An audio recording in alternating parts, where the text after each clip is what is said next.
Notre Père des cieux, dans le nom de Jésus-Christ, nous présentons devant face dans le moment ça, pour que nous soyons capables d'exalter non, parce que nous possibilité pour que nous soyons capables d'approcher de nous-mêmes à cause de Jésus-Christ qui était mort pour nous-mêmes sur le bois du calvaire.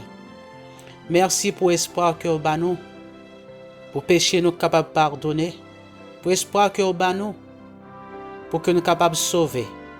Et nous connaissons que ou toujours côté nous à cause de sang Jésus-Christ et ou toujours nous ça que ou connaît que nous avons besoin. Dans le moment ça, qui c'est une semaine de prière, nous maintenant encore une fois, jeudi devant face. Nous prions pour le monde qui est en crise et nous connaissons que vous gagnez toute bagaille dans main. Nous demandons va continuer à contrôler toute bagaille. Et en ce moment, nous demandons tout pour capable déverser bénédiction sur chaque petit tout et que vous capable de protéger nous contre tout mal. Aidez-nous tout pour que nous capables de préparer nous pour venir Jésus-Christ qui bientôt va le faire. Et nous demandons va aider nous pour que nous capables de repentir de tout péché et chercher face plus toujours, plus que jamais auparavant.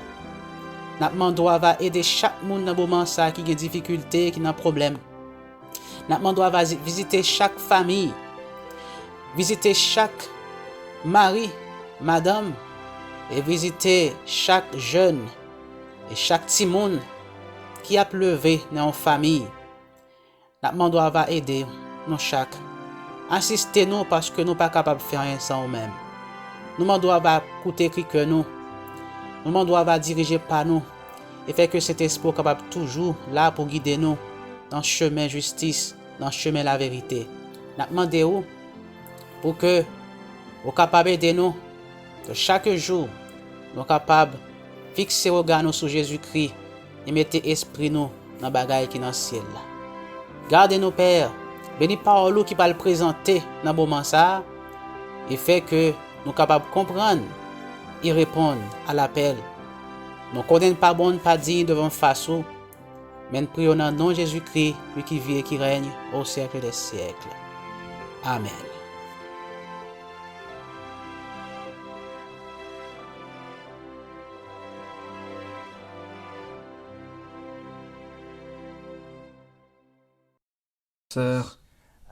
Bon sabbat à tous. C'est vendredi soir et je dois reconnaître que ce n'est pas facile pour vous de pouvoir regarder un message en ligne après une longue journée de travail. Je le sais par expérience, le vendredi est la plus longue journée, la plus difficile de la semaine, avec le plus de choses que nous devons faire durant cette journée pour quelqu'un qui garde le sabbat. Aujourd'hui, par la grâce de Dieu, je voudrais vous parler d'un sujet, et le titre de ce sujet est « Christ, notre seul espoir ». Nous vivons dans un monde qui est difficile, et en tant que chrétiens, nous sommes en guerre. L'ennemi de nos âmes lutte contre nous. Mais il y a un espoir pour ceux qui aiment vraiment Jésus-Christ.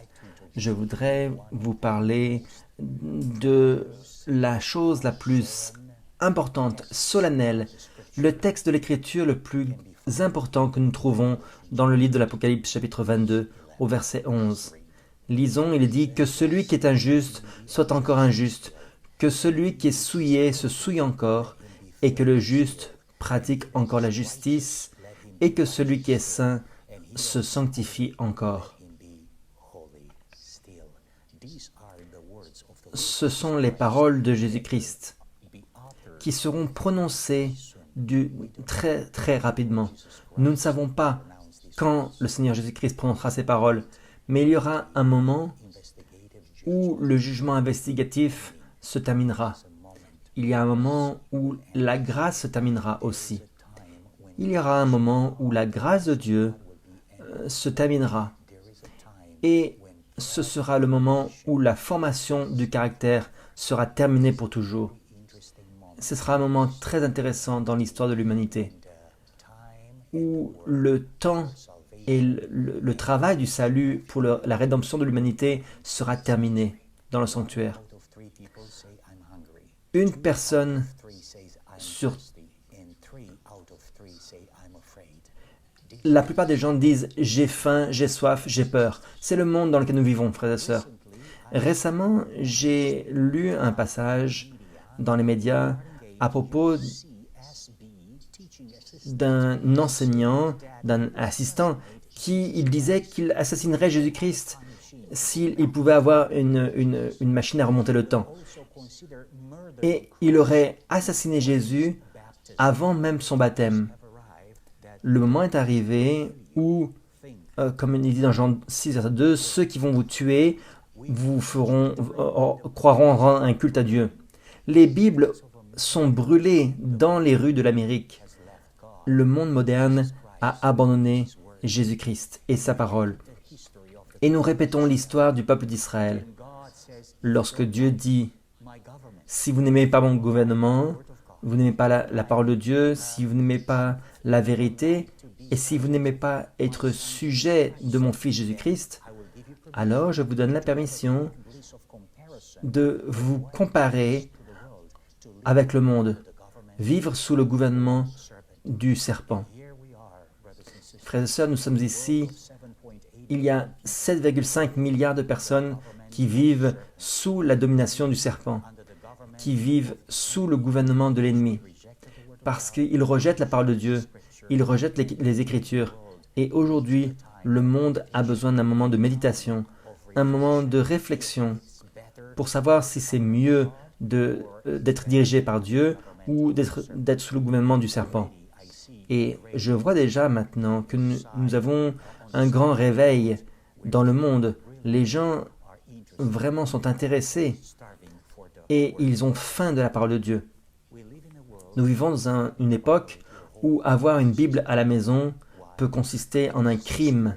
Pourquoi? Parce que cela peut créer la haine contre les gens et ce sont des paroles qui sont inflammatoires. C'est ce qu'ils ont déclaré en Écosse et de partout dans le monde. Nous sommes à la même époque que le Moyen-Âge et l'athéisme en France. Brûler les Écritures dans la ville. Je voudrais lire un passage qui est une citation de M. Donald Trump, le président des États-Unis, devant les Nations Unies. Le futur n'appartient pas aux globalistes, le futur appartient aux patriotes. Frères et sœurs, je voudrais vous dire ce soir que le futur appartient à ceux qui ont la patience des saints durant cette crise, ceux qui gardent les commandements de Dieu et la foi de notre Seigneur Jésus-Christ. Dans le livre d'Hébreux, nous avons plusieurs passages très beaux qui montrent que le peuple de Dieu ne vit pas sur cette terre de manière permanente. Il est dit, c'est dans la foi qu'ils sont tous morts, sans avoir obtenu les choses promises, mais ils les ont vus et salués de loin, reconnaissant qu'ils étaient étrangers et voyageurs sur la terre. Ceux qui parlent ainsi montrent qu'ils cherchent une patrie. S'ils avaient eu en vue celle d'où ils étaient sortis, ils auraient eu le temps d'y retourner. Mais maintenant, ils en désirent une meilleure, c'est-à-dire une céleste. C'est pourquoi Dieu n'a pas honte d'être appelé leur Dieu, car il leur a préparé une cité.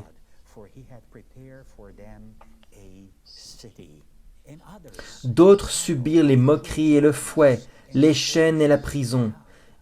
Ils furent lapidés, sciés, torturés. Ils moururent tués par l'épée.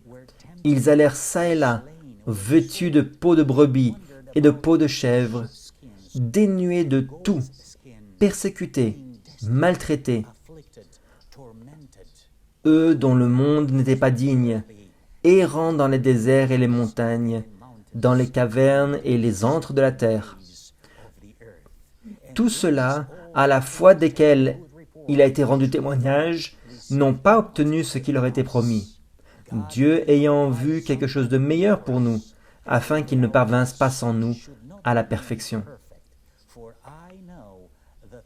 Car je connais les projets que j'ai formés sur vous, dit l'Éternel, projet de paix et non de malheur, afin de vous donner un avenir et de l'espérance. Le futur, frères et sœurs, appartient au peuple de Dieu. Ils ont été persécutés, ils ont été martyrisés, ils ont été torturés durant tous les siècles. Mais aujourd'hui, alors que nous attendons le retour du Seigneur Jésus-Christ, ce sera l'événement le plus extraordinaire, le plus incroyable auquel nous pouvons assister. Mais avant de voir le visage du Seigneur Jésus-Christ, avant de pouvoir embrasser ses pieds saints, nous devons être divisés en deux catégories. Parce que le monde se divise, la majorité et la majorité. Et le peuple de Dieu, devinez quoi? Malheureusement, sera divisé aussi entre ceux qui trahiront et ceux qui seront trahis. Les traîtres seront la majorité et ceux qui seront trahis seront ceux qui resteront fidèles au Seigneur Jésus-Christ. Le péché ne retournera jamais dans le ciel. En fait, l'un des passages les plus beaux qui est écrit dans un livre en anglais de Sir White, il est dit « Aucun de ceux qui ont eu la lumière de la vérité n'entreront dans la sainte cité tout en brisant les commandements. Sa loi est le fondement de son gouvernement sur la terre comme au ciel. S'ils transgressent volontairement sa loi sur la terre, ils ne seront pas emmenés au ciel pour y faire la même chose. Il n'y aura pas de changement de caractère lorsque Christ reviendra. »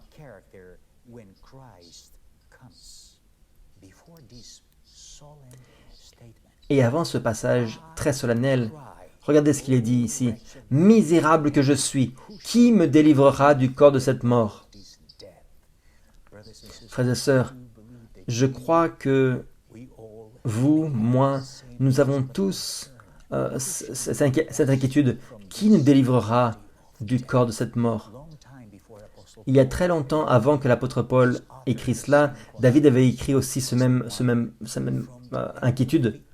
Dans Psaume 61, verset 3, version Osterwald, « Du bout de la terre, je crie à toi, quand le cœur me manque. Conduis-moi sur ce rocher qui est trop élevé pour moi. » David avait la même inquiétude que l'apôtre Paul. C'est la même inquiétude que vous et moi. Vous savez, frères et sœurs, lorsque nous courons, nous utilisons nos jambes. Lorsque nous allons dans l'océan, nous utilisons nos mains. Et nous sommes actuellement en train de nager dans les inquiétudes de ce monde, les problèmes, les troubles qui nous entourent, comme un océan. Et nous sommes jusqu'à notre cou dans l'eau. Et nous nageons. Et à ce moment-là, on voit un rocher au milieu de l'océan. On regarde ce rocher et on voit que ce rocher est trop grand pour nous. Il essaye de grimper sur le rocher, mais il n'y arrive pas. Et il réalise que grimper sur ce rocher au milieu de l'océan, c'est une chose impossible. Alors il regarde à son Père céleste et il prie, il dit « Conduis-moi sur ce rocher qui est trop élevé pour moi. Amène-moi au niveau du caractère de Christ. » Parce que c'est plus que ce que je peux offrir en tant qu'être humain, dans ma nature humaine, dans ma nature pécheresse.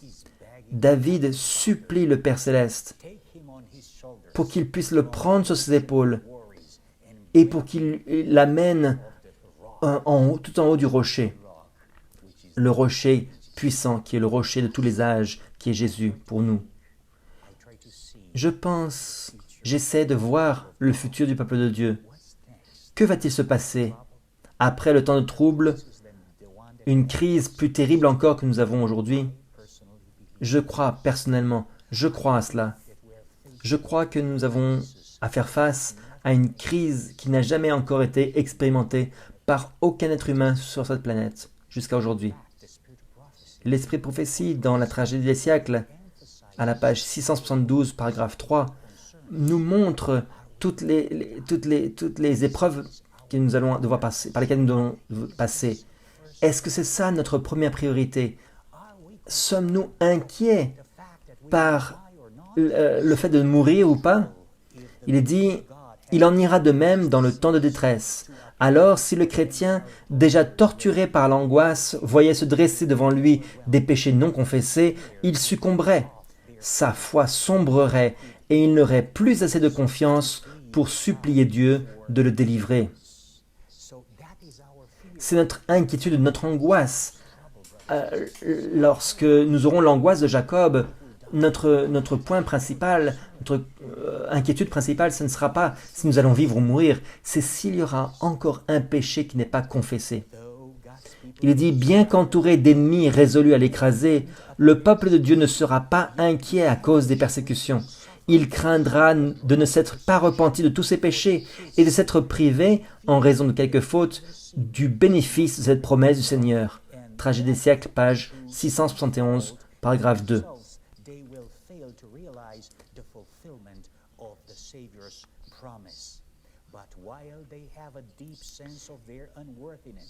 Mais tandis qu'ils auront, ils comprendront leur péché. Il dit, il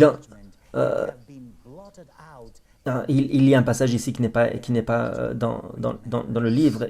Et le peuple de Dieu ici n'aura pas peur de mourir. Frères et sœurs, si nous sommes cachés en Christ, si le Seigneur Jésus-Christ est notre promesse et notre confiance durant le temps de trouble, le seul espoir, c'est Jésus-Christ.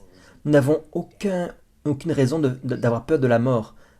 La seule raison d'avoir peur, c'est si nous avons un péché qui n'est pas confessé. Tragédie des siècles, page 672, paragraphe 3. Il en ira de même dans le temps de détresse. Alors, si le chrétien, déjà torturé par l'angoisse, voyait se dresser devant lui des péchés non confessés, il succomberait, sa foi sombrerait et il n'aurait plus assez de confiance pour supplier Dieu de le délivrer. Vous voyez, frères et sœurs, à nouveau, le péché, c'est ça notre grand ennemi. Comme l'apôtre Paul le dit, nous devons crier d'une voix forte, en disant « Misérable que je suis, qui me délivrera du corps de cette mort ?» Ou comme David disait dans Psaume 61, il est dit avec la même passion que David, la même émotion que David a utilisée, « Seigneur, conduis-moi sur ce rocher qui est trop élevé pour moi. » Et je crois qu'ensemble, ce soir, nous pouvons dire la même prière avec David et la même prière que l'apôtre Paul. « Seigneur, sauve-nous de nous-mêmes, sauve-nous du péché. » S'il y a un ennemi, frères et sœurs, qui peut nous détruire, c'est nous-mêmes. Mon plus grand ennemi de tous les temps, c'est Liviu Tudoroiu.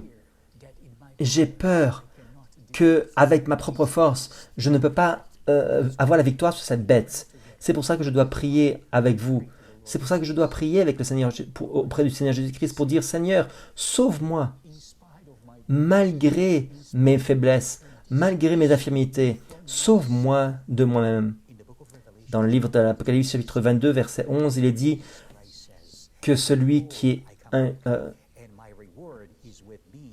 il dit « Voici, je viens bientôt, et ma récompense est avec moi. » Frères et sœurs, c'est une annonce terrible que le Seigneur Jésus-Christ va récompenser chacun selon ses œuvres. C'est surprenant. Il n'est pas dit que nous allons être récompensés par notre foi. Il a dit que nous allons être récompensés par nos œuvres. La foi, c'est la profession de ce que nous croyons. La foi, c'est ce que nous disons que nous croyons. Mais si cette foi n'est pas substantiée ou n'a pas de substance, si les fruits ne sont pas là, si le Saint-Esprit ne produit rien en nous, cette foi reste seulement des paroles en l'air. Dans Luc chapitre 18, verset 8, il est dit « Je vous dis qu'il les vengera bientôt. Mais quand le Fils de l'homme viendra, trouvera-t-il la foi sur la terre ?» Vous voyez, Luc voit le même événement où le Fils de Dieu reviendra sur la terre. Trouvera-t-il la foi sur la terre? Le même Jésus-Christ dans l'Apocalypse dit la même chose d'une manière différente. Je reviendrai et j'amènerai la récompense avec moi pour donner à chacun la récompense selon leurs œuvres. Il y a un petit peu de confusion dans le monde chrétien. Et dans le livre de Hébreux, chapitre 10, verset 38, ou plutôt Romains 1, verset 17, il est dit « Le juste vivra par la foi ». C'est une promesse merveilleuse que le Seigneur Jésus-Christ nous donne. L'apôtre Jésus-Christ, l'apôtre Paul, donne ce passage. Le juste vivra par la foi. Ma question pour vous, frères et sœurs, c'est pourquoi le Seigneur ne dit pas « Et maintenant, l'injuste vivra par la foi ». La Bible explique très clairement que c'est le juste qui vivra par la foi. Notre Père Céleste nous regarde et vous regarde. Il ne vous voit pas vous, il voit son Fils, Jésus-Christ. Et la justice, l'honnêteté, la perfection, la justice de notre Seigneur Jésus-Christ vous sera donnée d'une manière corporelle, basée sur une signature, un contrat que Dieu a signé avec Jésus-Christ. Lorsque le Seigneur Jésus-Christ a décidé de venir mourir à notre place pour l'humanité. Le juste vivra par la foi. Qui est le juste? La seule personne juste qui a déjà existé dans les Écritures, c'est le Seigneur Jésus-Christ. Sa justification, sa justice vous sera donnée. Non pas pour que vous puissiez commettre un péché, mais le but, c'est de pouvoir marcher par la foi, comme le Seigneur Jésus-Christ a marché. Dans l'Église de Dieu, nous avons une guerre théologique. Je crois qu'il n'est pas nécessaire. L'Esprit Prophétie nous le dit dans un livre en anglais.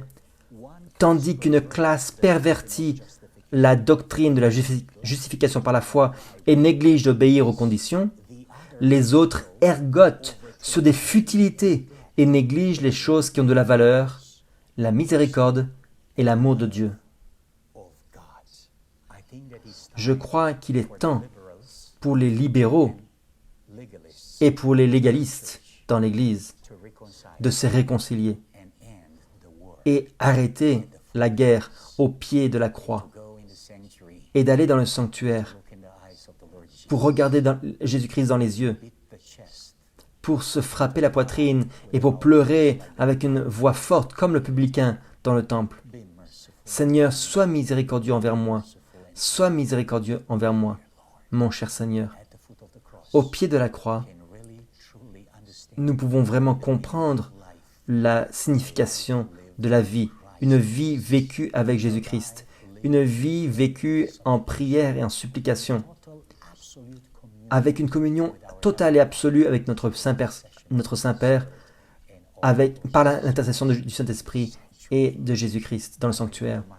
Je me rappelle de Martin Luther, un des esprits les plus brillants du Moyen-Âge, un homme à qui le Seigneur Jésus-Christ a révélé un message merveilleux, la justification par la foi. Cependant, à cause de son imperfection de caractère, il a échoué à comprendre certaines des choses les plus importantes de ce message, certains des éléments qui sont les plus profonds dans le message de Christ, notre justice. Luther, dans ses écrits, dans un livre qu'il a écrit, qui a été publié en 1960, il dit « L'épître de Jacques est une épître de paille comparée aux autres, car elle n'a aucune caractéristique de l'Évangile. Je considère que l'épître de Saint Jacques n'est pas écrite par l'un des apôtres. Mes raisons sont les suivantes, clairement en contradiction avec Saint Paul et tout le reste des Écritures. Elle nous prescrit la justification par les œuvres. »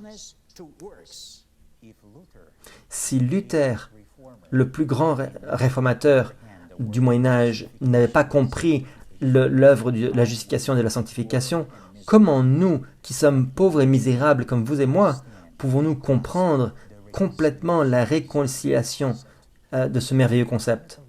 Dans le monde évangélique, aux États-Unis, ils ont été confrontés avec une crise. Un pasteur qui a fait une publication publique a été forcé à abandonner son poste. Certains il y a eu une crise parmi les évangéliques. Et un des professeurs, Karen Swallow Prior, un professeur d'anglais, qui a quitté l'université Liberté, elle disait « Nous mettons tellement de poids sur l'histoire de la rédemption que nous sommes prêts à excuser un comportement pécheur sans tenir pour responsable le pécheur. » C'est exactement ce qui se passe dans l'Église, frères et sœurs. Nous sommes pardonnés par Jésus et nous allons continuer à faire un péché. Nous sommes amenés devant le juge pour être pardonnés, puis ensuite nous retournons faire le même péché. Et nous sommes comme un pendule qui oscille d'un côté et de l'autre toute notre vie.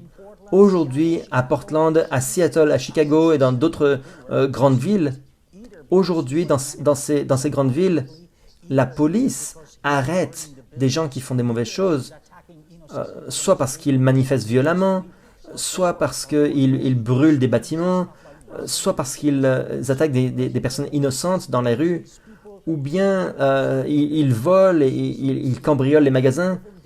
Et la police amène ces gens devant le juge. Et le juge leur pardonne, le juge les relâche en ne leur donnant aucune condamnation, aucun sens de culpabilité.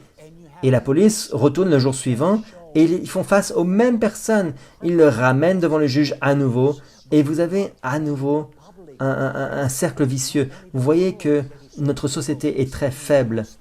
Ce n'est pas seulement les affaires publiques, ce n'est pas seulement le monde qui est si faible et qui est injuste, qui est confus. C'est parce que nous, en tant que chrétiens, nous avons perdu la puissance de l'exemple. En tant que chrétiens, nous avons perdu l'idée de ce que c'est que d'être caché en Christ. Et la même confusion, nous l'avons dans l'Église aujourd'hui, entre la grâce et la loi, entre la justification par la foi et la sanctification par la foi. Et cela peut être perçu par le monde aujourd'hui comme des péchés. Nous ne devons pas oublier que très bientôt, nous allons nous tenir devant celui qui est l'auteur de la grâce et celui qui est l'auteur de la justice aussi. Misérable que je suis, qui me délivrera du corps de cette mort? Avons-nous réalisé ce que cela demande pour nous qui sommes juste des grains de poussière et faire face à un Dieu infini, un Dieu incroyable, face à face?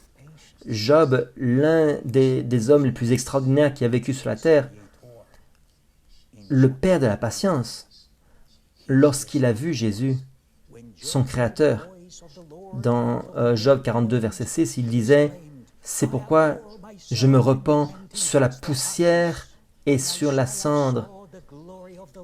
C'est pourquoi je me condamne et je me repens sur la poussière et sur la cendre. » Lorsqu'Ésaïe a vu la gloire de l'Éternel et qu'il a entendu les chérubins qui disaient « Saint, Saint, Saint est l'Éternel des armées », il dit « Alors, je dis, malheur à moi, je suis perdu. » Lorsque Daniel a été visité par les anges, il disait « Les forces me manquèrent, mon visage changea de couleur et fut décomposé, et je perdis toute vigueur. » Et Jean, le disciple bien-aimé qui se reposa sur le sein du Seigneur et qui contempla sa gloire, tomba comme mort aux pieds d'un ange, dans Tragédie des siècles, page 511, paragraphe 3.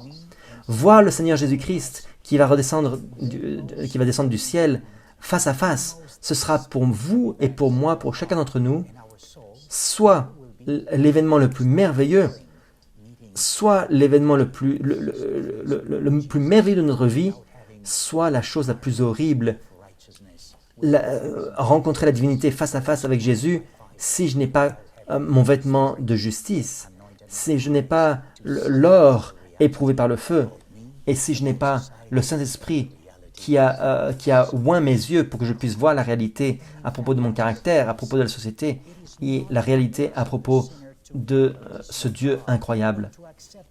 En fait, mes chers amis, ce n'est pas le travail du pécheur de faire la paix avec Dieu, mais c'est accepter Christ comme sa paix et sa justice, et c'est ainsi que l'homme devient un avec Christ et un avec Dieu. Notre travail n'est pas de faire la paix avec Dieu. Ça, c'est le travail de Jésus-Christ. Notre travail, c'est d'accepter Christ et d'accepter sa justice et sa paix. Et en le faisant, vous savez ce qui se passe? Alors, l'homme devient un avec Christ et un avec Dieu, notre cher Père Céleste. Comment pouvons-nous être un avec Christ et un avec le Père? En acceptant Christ, en acceptant sa paix et sa justice. Dans Hébreux 5, verset 7, il est dit nous avons un moment très délicat dans la vie de Jésus. Dans son époque charnelle, il a offert une prière, une supplication avec des pleurs, des larmes. Il est dit, c'est lui qui dans les jours de sa chair, ayant présenté avec de grands cris, avec larmes, des prières, des supplications à celui qui pouvait le sauver de la mort, et a été exaucé à cause de sa piété. C'est comme ça que nous pouvons être un avec Jésus. C'est comme ça que nous pouvons être un avec notre Père Céleste. Notre devoir n'est pas d'être en paix avec Dieu. Nous sommes des pécheurs. Nous ne pouvons pas faire la paix avec Dieu. Mais je connais quelqu'un, l'homme Jésus-Christ, qui a fait la paix avec notre Père Céleste, à notre place. Notre devoir, il est dit, ce n'est pas de faire la paix avec Dieu, c'est d'accepter la paix et la justice de Jésus-Christ. Et si Jésus-Christ a offert une prière aussi à son Père, alors le Père est capable de nous sauver, nous aussi en tant que pécheurs. Nous pouvons prononcer une telle prière et préserver notre communion avec notre Père Céleste. Constamment, journellement, le Seigneur Jésus-Christ a supplié avec des larmes, des grands cris auprès du Père, parce qu'il ne pouvait pas faire confiance à sa nature humaine, frères et sœurs. Et il a supplié le Père de rester avec lui à chaque instant, pour chaque cellule de sa chair, pour chaque moment de sa vie. Jésus voulait être uni à 100% avec son Père Céleste. Et c'est cela le secret. C'est pour ça que Jésus nous encourage à suivre son exemple pour être sauvés. C'est comme ça que nous pouvons être préservés dans la beauté de notre relation. Si nous voulons être avec lui, nous devons être ici, non pas avec notre puissance, parce que nous sommes pauvres, misérables, mais par la puissance de Christ, pour pouvoir nous présenter devant Christ en prière.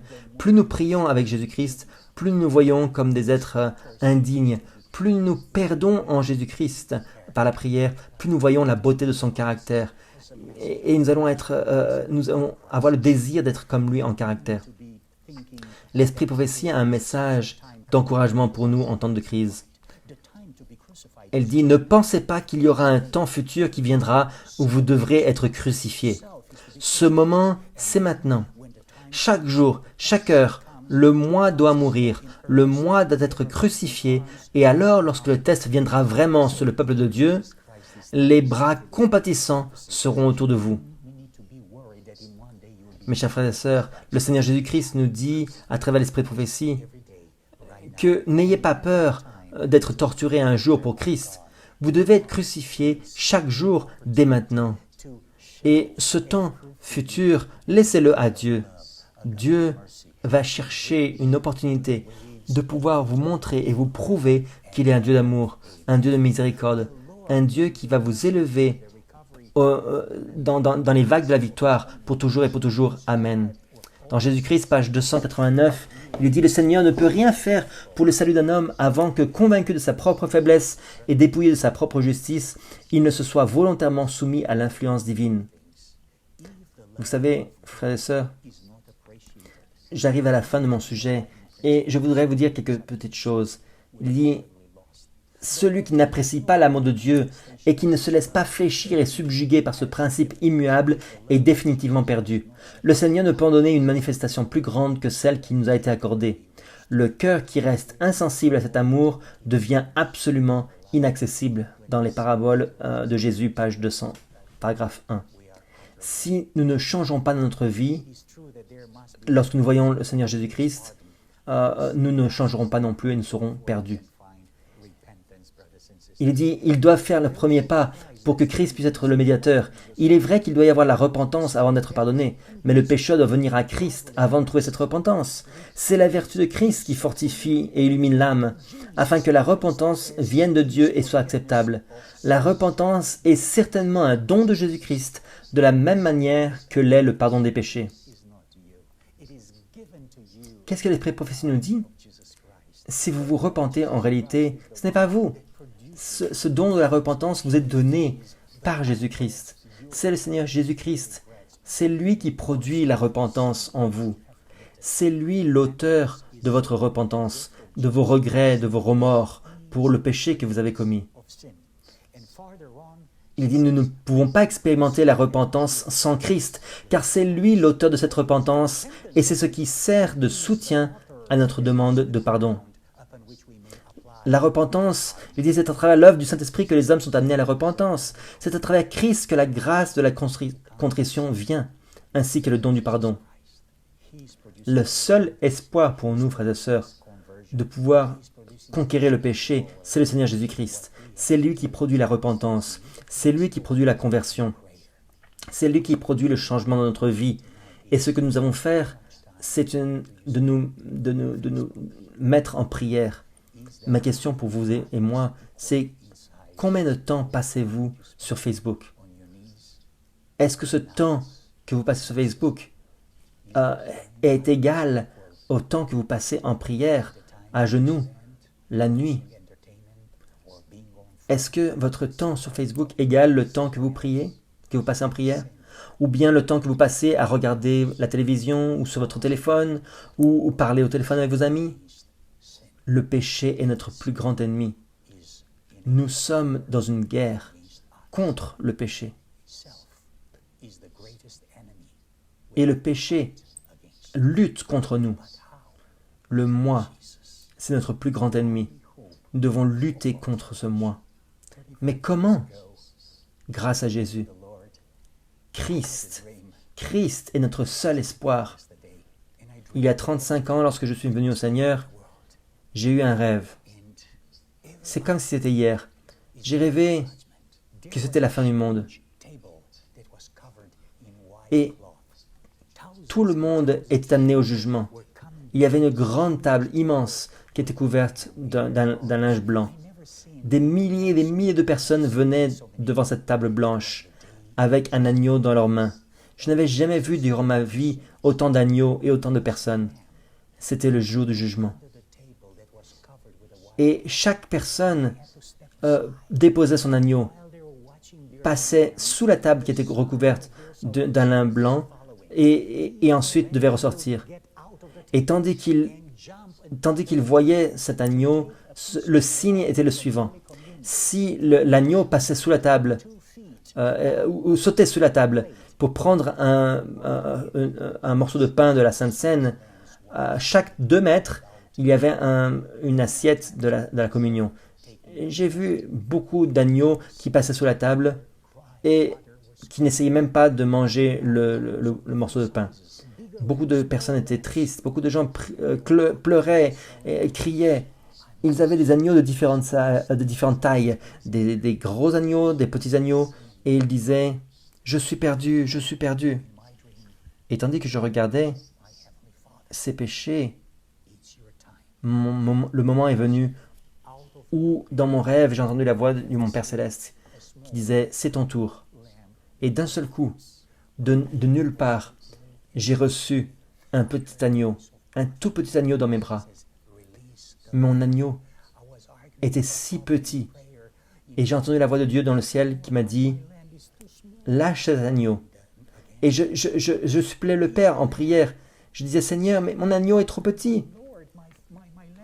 Et le Père Céleste a dit « Lâche cet agneau ». Et j'ai dit une 3e fois « Seigneur, mon agneau est trop petit, il n'arrivera pas à sauter sur la table et je perdrai ma vie éternelle. » Et pour la 3e fois, mon Père a dit « Relâche cet agneau ». Avec une voix tellement autoritaire, avec tellement de force dans sa voix, que je ne l'oublierai pas. Et avant de relâcher cet agneau, je parlais à cet agneau, je l'embrassais, et je lui disais à ce petit agneau, je suppose que c'était Jésus, « Tu es mon seul espoir, Seulement toi peux me sauver. Je ne peux pas me sauver. Je l'embrassais. C'était tellement merveilleux. J'ai lâché cet agneau et j'ai regardé ce qui allait se passer sur le côté à côté. Et je regardais, tandis que l'agneau a fait quelques pas. Il a essayé de sauter sur la table pour prendre le pain de la Sainte Seine. Mais il était trop petit, il n'arrivait pas à sauter au-dessus de la table. Et il est allé sous la table, il a continué à marcher, et il a essayé à nouveau de sauter, une deuxième fois. Il a sauté un peu plus haut que la première fois, et il ne pouvait pas. J'ai recouvert mon visage et j'ai dit « Seigneur, je suis perdu !» Et la troisième fois, l'agneau a essayé de sauter. Dans mon rêve, frères et sœurs, l'agneau a fait un effort incroyable pour sauter sur la table. Il a sauté sur la table et il a mangé un morceau de pain. À ce moment-là, j'ai crié, j'ai dit « Je serai sauvé !» Et j'ai entendu la voix du Père. « Tu ne seras jamais un homme riche. » Parce que Dieu savait que la richesse pouvait me détruire. Et je suis ce genre de personne. Et le Seigneur m'a humilié durant toute ma vie. Et je le loue pour cela. Frères et sœurs, le seul espoir, c'est Jésus-Christ. C'est lui le Sauveur. C'est lui l'agneau que nous pouvons embrasser. C'est lui l'agneau en qui nous pouvons mettre toute notre confiance, nos prières. Toute notre foi est en lui, parce que c'est lui qui va nous sauver. Je crois que ce soir, nous allons pouvoir nous coucher, et avant de nous endormir, nous allons nous agenouiller, et nous allons parler cœur à cœur avec notre Seigneur Jésus-Christ. Notre cher Seigneur, c'est lui qui peut produire la transformation dans notre caractère. Comme l'Esprit prophétie nous le dit, il dit « C'est à travers l'œuvre du Saint-Esprit que les hommes sont amenés à la repentance. C'est à travers Christ que la grâce de la contrition vient, ainsi que le don du pardon. Et la repentance, ainsi que le pardon des péchés, sont procurés seulement par le sang précieux de Christ. Ceux que Dieu pardonne, il les rend d'abord pénitents.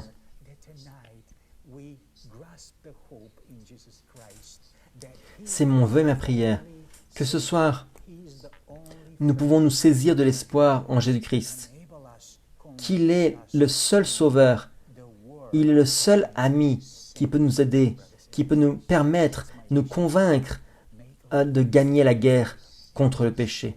Frères et sœurs, c'est mon vœu et ma prière, que le Seigneur nous aide richement dans ces temps de trouble, là où nous attendons la venue de Jésus.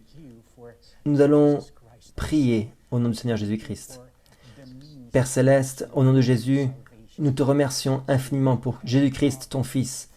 Nous te remercions infiniment pour le moyen du salut que tu as trouvé pour nous. Merci, Père Céleste, pour avoir abandonné ton Fils Jésus-Christ afin qu'il puisse mourir pour nous et nous donner la vie éternelle. Seigneur, nous te remercions infiniment. Au nom de Jésus-Christ, pardonne nos péchés. Change et finalise en nous ce merveilleux travail de la transformation du caractère. Tu es celui qui peut nous donner le vouloir et le faire. Au nom de Jésus. Amen.